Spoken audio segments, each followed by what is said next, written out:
嗱，呢個節目咧就叫做《天賜玄機》，將會喺咧香港人網嘅加東頻道播出。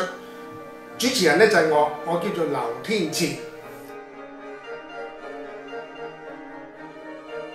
節目咧就分開咧4個部分，第一部分咧就係叫做天堂與地獄。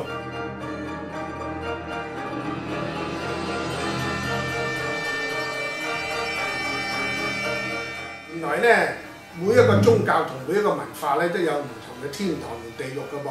有啲地方咧並不是好似我哋想像裏邊咧係一個審判或者咧係一個懲罰嘅地方，佢係一個咧好和平嘅地方都未定嚟嘅噃。咁嗰啲可能叫做地府咧，又可能咧叫樂園啦，真係咧名稱好多嘅。咁第二項咧，我哋會講到就係所謂靈魂啦。咁靈魂呢樣嘢咧喺古代已經有㗎啦。咁啊，中國人咧就講三魂七魄啦，就算三魂七魄咧都好多種唔同嘅説法。咁啊，中國嘅傳統裏邊咧，最早咧就係人死就約鬼，佢呢個鬼並不是係靈魂嚟嘅喎。咁啊，點樣去區分宗教同埋唔係宗教嘅靈魂咧？我哋咧會詳細同大家講嘅。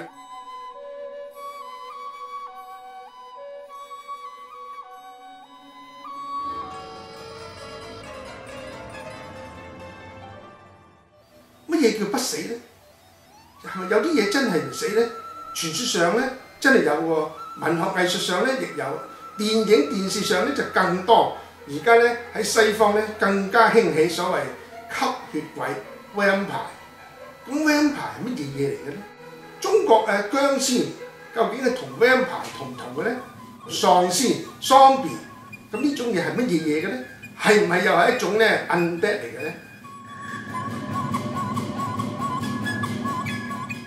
呢個世界咧真係充滿晒各種唔同妖怪，亦各種民族咧、各種文化都有唔同嘅妖怪嘅喎，千奇百怪。咁啊，西方嘅傳說咧，中世紀咧就更加係一個妖怪嘅世界添，獨角獸啊、camera 呢啲都係妖怪。日本嘅妖怪咧，我哋咧覺得係研究得真係比中國好嘅，但係中國都唔執輸嘅。喺佢嘅小説裏邊，譬如話喺《西遊記》啊、《封神榜》啊呢啲地方咧，仲有好多妖怪。咁啊，《山海經》裏邊嗰啲怪獸算唔妖怪咧？喺我哋嚟講都算。